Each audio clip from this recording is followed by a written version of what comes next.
दोस्तों आप सभी का एक बार फिर से INT हिंदी टेक चैनल में स्वागत करता हूं और इस वीडियो में हम लोग जानेंगे समझेंगे कि यूपीआई लाइट क्या है और जब यूपीआई था ही तो यूपीआई लाइट लाने की क्या जरूरत पड़ी, इससे क्या फायदा और क्या नुकसान है, इसका क्या चार्जेस है और क्या सच में इससे फ्रॉड होने की संभावना बढ़ चुकी है। तो आइए इस वीडियो में जानते हैं डिटेल में। सबसे पहले आप सभी को बता देना चाहूंगा कि जहां तक कि हम लोग यूपीआई का इस्तेमाल करते हैं तो गवर्नमेंट की तरफ से देखा ये गया कि 200 रुपया तक या फिर 200 से नीचे ही कह लीजिए 10, 20, 5 या फिर ऐसे करके ज्यादा ट्रांजैक्शन हो रहे थे। अब जाहिर सी बात है, अगर आपको 10,000 रुपया की ट्रांजैक्शन करना है और आप तोड़ कर रहे हैं, जैसे 50 में 100 में तोड़ कर रहे हैं और बैंक वाले भी पगला जाएंगे कि ट्रांजैक्शन हुआ है मात्र 10,000 रुपया का और स्टेटमेंट देखा जा रहा तो 4 पेज में गया है। तो इसी चीज के लिए ना यूपीआई लाइट लाया गया है, जिसमें आप छोटे छोटे रकम को ऐड कर सकते हैं और यूपीआई के तहत ट्रांसफर कर सकते हैं या फिर पेमेंट कर सकते हैं। चलिए समझते हैं बारीकी से। देखो यूपीआई लाइट है क्या, तो यूपीआई लाइट बिल्कुल आपको यूपीआई की तरह ही फैसिलिटी देता है। आप लोग वॉलेट जानते हैं ना, जैसे पेटीएम का वॉलेट है और सारे एप्लीकेशन का वॉलेट है, उसी प्रकार से ये सर्विस देता है। ऑन मोबाइल वॉलेट कह सकते हैं। इसमें आप लोगों को पहले टॉप अप करना पड़ता है और फिर उसी अमाउंट को तोड़ कर आप ट्रांजैक्शन कर सकते हैं। उसमें आपको यूपीआई पिन देने की जरूरत नहीं पड़ेगा। तो इसके फीचर्स को कुछ डिटेल में हम लोग समझते हैं और आपको लाइव प्रूफ के साथ दिखाता हूं क्या क्या फीचर्स ये देते हैं और किस तरह से हमारे लिए उपयोगी है। चार्जेस वगैरह सारा कुछ पता चल जाएगा। फिर बात करेंगे कैसे इनेबल करना है, ये फीचर कैसे लेना है और फिर बात करेंगे फ्रॉड होने की संभावना के ऊपर। तो दोस्तों वर्तमान में आपको जो ये फीचर मिल रहा है वो भीम यूपीआई एप्लीकेशन में ही मिल रहा, दूसरे एप्लीकेशन में अभी नहीं दिया गया है।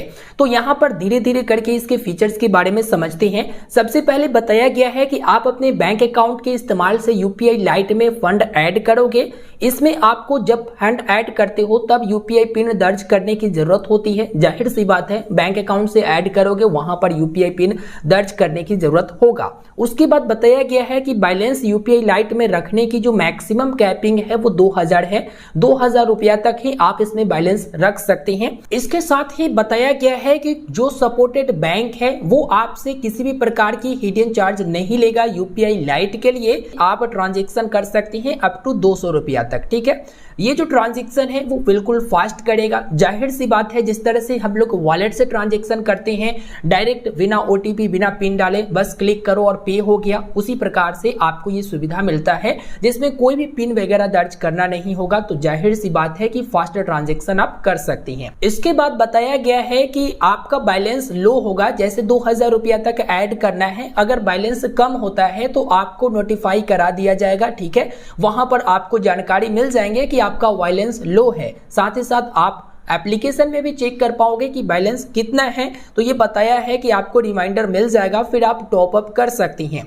उसके बाद बताया गया है कि अगर आपको कोई पेमेंट के लिए वहां पर रिक्वेस्ट भेजता है तो आप यूपीआई लाइट के थ्रू भी कर सकते हैं, लेकिन वो रिक्वेस्ट होना चाहिए छोटे अमाउंट का। जैसे 200 तक के रिक्वेस्ट है तो आप आसानी से अप्रूवल दे सकते हैं और यूपीआई लाइट से पेमेंट कर सकते हैं। ठीक है, साथ ही साथ आप जब चाहे तब यूपीआई लाइट फीचर को डिसेबल कर सकते हैं। मतलब आप चाहते हैं कि हम यूपीआई लाइट फीचर रखें ही नहीं, इस्तेमाल ही नहीं करें, तो आप इस चीज को डिसेबल कर सकते हैं और जो भी यूपीआई लाइट में बैलेंस रहेगा वो आपको वापस दे दिया जाएगा जिस बैंक अकाउंट से आप ऐड करेंगे। याद रहे, यूपीआई के थ्रू ही ऐड मनी कर सकते हैं, डेबिट कार्ड, क्रेडिट कार्ड या वॉलेट के थ्रू नहीं कर सकते हैं।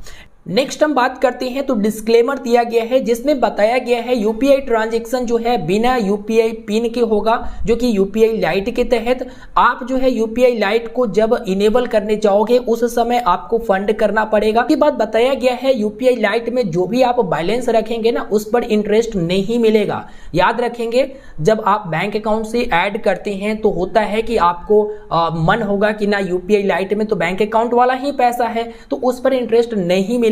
इस बात का भी आप ध्यान रखेंगे। साथ ही साथ यूपीआई लाइट से ट्रांजैक्शन ऑनलाइन के थ्रू ही कर सकते हैं। मतलब जो आप उस एप्लीकेशन के माध्यम से यूपीआई ट्रांसफर करेंगे, ट्रांजैक्शन करेंगे, वही चीजें आप कर सकते हैं। ये चीज भी बता दी गई है। तो दोस्तों यहाँ पर कुल मिलाकर अभी तक आपको समझ में आ गया कि यूपीआई लाइट क्या है और इसके अंतर्गत क्या क्या फीचर मिलते हैं। अब थोड़ा सा इनेबल करने की प्रोसेस को भी ध्यान देते हैं। इनेबल करने की प्रोसेस काफी सिंपल है। सबसे पहले आप जो है विम एप्लीकेशन को अपडेट कर लीजिएगा, नहीं किए होंगे तो। अगर अपडेटेड होगा तो आप उसे ओपन करिएगा। ओपन करने के बाद देखोगे तो यूपीआई लाइट ऊपर में ही आपको दिखाया जाएगा, जहां पर आपको इनेबल नाउ की ऑप्शन दिखाई देगा। ठीक है, तो आपको इनेबल नाउ पर क्लिक करना है। एक और डिस्क्लेमर यहां पर दे देना चाहूंगा कि अभी सभी बैंकों में सपोर्ट नहीं कर रहा, लेकिन state bank of India, Kotak Mahindra bank और कॉर्पोरेशन बैंक ये सभी में अभी सपोर्ट कर रहा है। ठीक है, तो आप जैसे ही आपको इनेबल नाउ की ऑप्शन मिलता है, आपको इनेबल नाउ पर क्लिक करना है। उसके बाद बोला जाएगा कि यूपीआई लाइट में आप फंड ऐड करें। देखो काफी सारे लोग कहते हैं कि यहां पर 2000 ये चार्ज है। ये चार्ज नहीं है, बल्कि आपके यूपीआई लाइट में ऐड मनी होगा। तो यहां पर फंड आप 500 भी कर सकते हैं, 1000 भी, 1500 भी, 2000 भी, या फिर 100 रुपया भी कर सकते हैं, 200 रुपया भी कर सकते हैं। और कौन से बैंक से आप फंड करना चाहते हैं, तो अगर सपोर्टेड बैंक है सारा के सारा, तो यहां पर आप बैंक पर सिलेक्ट करोगे तो आपको दिखा देगा कि आप यहां पर सिलेक्ट करें कि कौन से बैंक से आप यहां पर ट्रांजैक्शन करना चाहते हैं। जैसे state bank, Kotak bank supported bank है, पेटीएम पेमेंट बैंक अनसपोर्टेड है, तो ये ऑप्शन ही नहीं मिलेगा। ठीक है, तो यहां पर आप बैंक को सिलेक्ट करेंगे और उसके बाद फंड कर लेंगे। जब आप फंडिंग करने जाएंगे तब यूपीआई पिन दर्ज करना होगा, जितना बार भी आप फंडिंग करने जाएंगे। उसके बाद यूपीआई पिन दर्ज करके जैसे ही फंड कर लेंगे, आपका काम कंप्लीट हो जाता है। और यहां पर आप देखोगे तो इनेबल बताएगा आपका यूपीआई लाइट, जहां पर विदाउट यूपीआई पिन ट्रांजैक्शन कर सकेंगे। और यहां पर भी देखोगे तो सेम बैंक का नंबर ही आपको यहां पर दिखाई देगा। देखो जैसे यहां पर कोटक महिंद्रा बैंक है, जिसका लास्ट 4 डिजिट है 4605, और यहां पर यूपीआई लाइट में भी 4605 बताया गया है। तो यहां पर आपको बैलेंस भी दिखा दिया जाएगा यूपीआई लाइट में कितना है। और आप जब भी ट्रांजैक्शन करने आएंगे तब आपको ये ऑप्शन मिलेगा यूपीआई लाइट करके। ठीक है, तो आप यहां से यूपीआई लाइट के थ्रू ट्रांसफर कर सकती हैं। तो अभी तक मैंने आपको डिटेल में बता दिया यूपीआई लाइट क्या है और क्या फीचर है, और कोई यहां पर चार्ज नहीं लगने वाला है। लेकिन सबसे बड़ा सवाल है कि क्या इससे फ्रॉड होगा, क्या इसे इनेबल करने पर फायदे होंगे या फिर नुकसान होंगे। तो आपको सबसे पहले तो मैं नुकसान और फायदे के बारे में बता दूं। अगर हम फायदे के बारे में बात करें तो फायदा ये होगा ना कि देखो जो भी छोटा छोटा ट्रांजैक्शन है, जैसे 200 तक के ट्रांजैक्शन है, फटाफट आप कर सकते हैं, जिसमें आपको यूपीआई पिन दर्ज नहीं करना होगा और समय का भी बचत होगा। और सबसे बड़ा फायदा ये होता है कि अगर आप 200 रुपया तक के कहीं भी ट्रांजैक्शन करती हैं तो वो आपके बैंक से अलग अमाउंट होता है।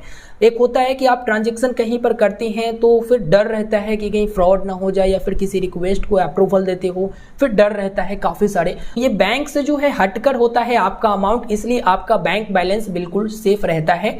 अगर नुकसान के बारे में बात करें तो अगर आप अपने मोबाइल फोन को सही से नहीं रखते हैं लॉक वगैरह लगा के, और किसी के हाथ में ये मोबाइल फोन चला जाता है, तो यूपीआई लाइट में जो भी बैलेंस रहेगा उसका इस्तेमाल वो आसानी पूर्वक कर लेगा, तो इससे आपको नुकसान हो सकता है। अब सबसे बड़ा सवाल, क्या इससे फ्रॉड हो सकता है। तो देखो मैं फ्रॉड के बारे में बात करूं ना, तो इसमें आप ज्यादा अमाउंट नहीं रखते हैं, 2000 तक ही रखते हैं। और नुकसान वाला में जैसा कि मैंने आपको बताया कि हाँ, अगर आपको कोई लिंक भी मिलता है वहां पर पेमेंट करते हो तो यूपीआई लाइट को चुनते हो तो ज्यादा खतरा नहीं है, क्योंकि ये आपके बैंक बैलेंस से हटकर होता है और आपके बैंक में सेंध कोई नहीं मार सकता है यूपीआई लाइट के जरिए। इसलिए आप क्या करते हो, बैंक से अपने बैंक बैलेंस से ऐड करते हो इसमें, और ऐड करने के बाद ही यहाँ पर ट्रांजैक्शन करती हो। तो जो डिवाइस गुम हो गया या फिर अनलॉक हो गया, किसी के हाथ में चला गया, तो आपका उतना ही बैलेंस तक वो यूज कर पाएंगे जितना तक वो यूपीआई लाइट में आप रखे रहोगे। ठीक है, जैसे मैक्सिमम 2000 रुपया तक, लेकिन आपका बैंक बैलेंस बिल्कुल सेफ रहेगा। हाँ, ये सच है कि विदाउट यूपीआई पिन यानी कोई भी पिन वगैरह डालने की जरूरत नहीं पड़ता है, लेकिन सिक्योरिटी के लिए आपको ही सोचना पड़ेगा, फोन में पासवर्ड वगैरह लगा के रखना पड़ेगा, एप्लीकेशन में पासवर्ड लॉक वगैरह लगा के रखना पड़ेगा। अगर इतना नहीं कर सकते हैं तो भाई यूपीआई लाइट में 2000 तक आसानी से कोई उड़ा सकता है। ठीक है, तो मैंने आपको जानकारी दे दिया, इसे इनेबल बेहिचक कर लेना चाहिए, कोई दिक्कत परेशानी नहीं है। इसे इनेबल करने से आपका बैंक बैलेंस भी सेफ रहता है, मतलब अच्छा से रहता है, उसमें ये कनेक्ट नहीं रहता है। ठीक है, और उसके बाद एक होता है कि बड़ा ट्रांजैक्शन, जिसमें कभी कभी आप भी कंफ्यूज आ जाते हो कि मतलब बैंक के स्टेटमेंट देखते हो तो पता चलता है कि 100 रुपया के या फिर 50 रुपया के ट्रांजेक्शन 4 पेज में है।